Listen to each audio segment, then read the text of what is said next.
Bonjour Fred. Bonjour Thierry. Maître Gims fait partie des artistes qui remplissent les plus grandes salles. Il ne faut plus dire Maître Gims, on dit maintenant Gims. Il s'est fait radier du barreau, ça y est, c'est terminé. Maître, c'est fini. Non, il trouvait que c'était, il va nous l'expliquer tout de suite, il trouvait que c'était un petit peu ridicule. C'est vrai que ce pseudonyme de Maître Gims qu'il avait emprunté dans toute l'imagerie des arts martiaux et des BD et des mangas japonais, il trouvait que c'était un petit peu ridicule. Quand les journalistes venaient s'adresser à lui, bonjour maître, ça faisait un petit peu beaucoup. Donc, je vous dis, voilà, Gims, ça ira très bien. Mais c'est vrai que c'est assez gonflé de changer de pseudonyme en cours de route. Il n'y a guère que Prince qui s'y appelait The Artist à la fin de sa vie. Donc là, voilà. Donc là, c'est Gims tout seul. Ça devrait aller. Ça va très bien. On va y arriver, Gims. Gims, ça va. Il remplit pas des. Enfin, ce ne sont plus des salles de concert qu'il remplit. C'est carrément maintenant des palais des sports, des zéniths archi bourrés. C'est vraiment un des recordman de vente de disques aujourd'hui. Juste derrière le phénomène Johnny Hallyday, l'an passé, il y avait en plus gros vendeur de disques Gims. Et Gims, c'est un merveilleux exemple de résilience, quelqu'un qui n'avait rien pour réussir dans la vie, une fratrie de 15 enfants, il a vraiment dormi dans la rue, il sait vraiment ce que c'est qu'être SDF, il sait vraiment ce que c'est que d'avoir manqué, d'avoir vécu une misère joyeuse et musicale. Aujourd'hui, il s'en est tiré, il s'en est sorti, il est producteur de ses propres spectacles, il préside aussi aux destinées de la carrière de son petit frère, Dadju, dont nous avions parlé, un autre gros vendeur de disques. Et c'est quelqu'un qui se raconte assez peu. Et derrière ces lunettes noires se cache un petit cœur qui vibre et qui bat. Nous l'avons rencontré. Regardez. Ça c'est... 1, 2, 3. Dans l'ensemble, dis-moi pourquoi tu fuis, pour toi qu'est-ce que je suis. Dans l'ensemble, dis-moi combien tu m'aimes, dis-moi ce que j'ai fait. Dans l'ensemble. Il y a un avocat qui, sur Facebook, a mis un post qui m'a beaucoup fait rire. Maître Gims ne veut plus qu'on l'appelle maître. Pourquoi il s'est fait radier du barreau? J'avoue que c'est marrant, j'ai pas vu celle-là.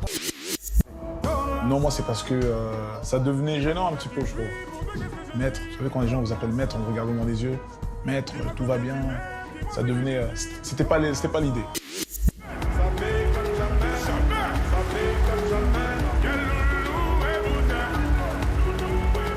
Quand vous êtes sur scène et que vous voyez comme ce soir des milliers de gosses, des milliers de gens qui chantent vos paroles par cœur, au fond de vous-même, qu'est-ce que vous ressentez à ce moment précis? Voir autant de gens qui connaissent tous les soirs à chaque fois des salles de 5, 6 000, 7 000 personnes. Et c'est des gens différents. Ça fait quelque chose de particulier, vraiment. On s'y habitue pas. Hein. Quand je la vois danser le soir, j'aimerais devenir la chaise sur laquelle elle s'assoit. Vous avez une voix de baryton, vous avez une voix étonnante. Vous vous êtes rendu compte quand du pouvoir qu'exerçait votre voix sur vos contemporains? C'était il y a très longtemps. J'ai fait un spectacle à l'école. Et à un moment, il y a une scène où je devais chanter, Pavarotti. Je connaissais pas les paroles et tout, mais c'était du yaourt. Et là, je l'ai fait devant les profs, devant le monde. Et les gens se sont levés et ont applaudi. Et ça m'a marqué, j'ai encore l'image. Il y a un truc qui s'est passé à ce moment-là. Elle répondait au nom de Bella. Les gens du coin ne voulaient pas lâcher là. Elle faisait trembler tous les villages. Les gens me disaient, mais oui, dans cette villa. Vous avez envie de basculer dans le chant lyrique? J'ai pensé, ouais. Mais je vais ramener quelque chose de différent. Je pense qu'on peut ramener les jeunes d'aujourd'hui, on peut les ramener doucement vers l'opéra, leur apprendre à apprécier ce style de musique. Il faut juste bien la ramener. Toujours avec ses lunettes noires, j'entends les gens se demander quand est-ce que ton le must.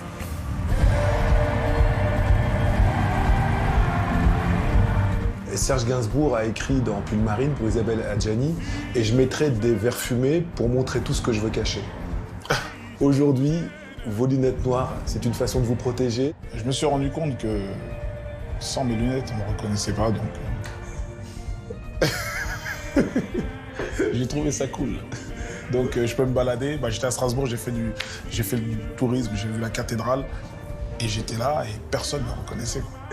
Et j'ai dit ça n'a pas de prix.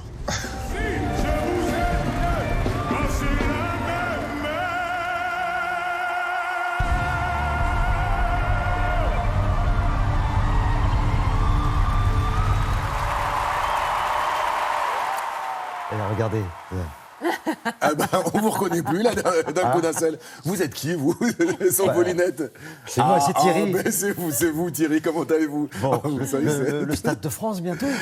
Écoutez, c'est absolument phénoménal. Il remplit toutes les salles, effectivement, bientôt, et le Stade de France. C'est absolument remarquable. La carrière de ce monsieur, il y a toujours moyen de s'en sortir dans la vie, et ça, il le prouve. Et c'est un petit peu le message qu'il envoie à tous ces jeunes qui, aujourd'hui, le suivent tel un grand frère, quoi. C'est Il n'a vraiment. pas appris à chanter, c'est ça qui est intéressant. Il n'a pas appris à chanter, non, c'était à l'école, ce qu'il nous racontait dans le reportage. Il a une vraie voix d'opéra, et je pense, il le dit dans ce reportage, avec sa voix de baryton, un jour il ira vers l'opéra, et pour faire connaître, pour démocratiser l'opéra et le faire connaître au plus grand nombre.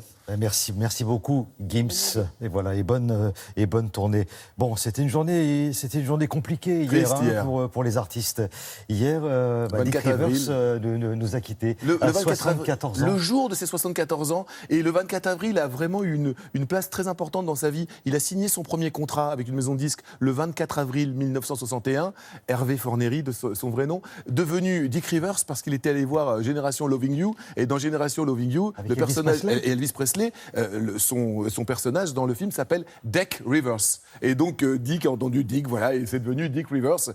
C'était vraiment quelqu'un qui avait... Alors, c'était très très étonnant. Il était à la fois complètement artisan de ce personnage digne d'une bande dessinée de Margerin, avec cette espèce de banane et cette espèce de droiture dans le rock'n'roll. Il n'avait jamais dévié de cette musique et le rock'n'roll. Et en même temps, avec beaucoup de recul sur lui, pour s'en convaincre, il suffit de revoir ses rôles dans les films de Jean-Pierre Mocky. Il suffit de voir, je vous conseille vraiment, allez voir ce clip avec Julien Doré, où il rend hommage à Rose Laurence en chantant Africa dans un routier avec des gros routiers tatoués. Je vous assure, c'est très très très très très drôle. Quelqu'un qui nous a accompagnés, la bande son de notre vie, qui s'en va un petit peu. Merci beaucoup. Il faisait partie d'une trilogie. Oui. Hallyday, Mitchell, Dick Rivers. Et Dick Rivers. Et bien, comme Jean-Pierre Mariel faisait partie de cette fameuse trilogie avec Jean Rochefort et Philippe Noiret. Voilà. Oui.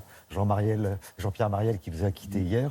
On lui rend hommage régulièrement comme ça, avec une affiche, Coup de torchon de Bertrand Tavernier, et puis la musique du film qui l'accompagne. Voilà, donc un petit mot pour Dick Rivers, et puis un petit mot pour Jean-Pierre Mariel. On continuera à en parler tout au long de ce Télématin.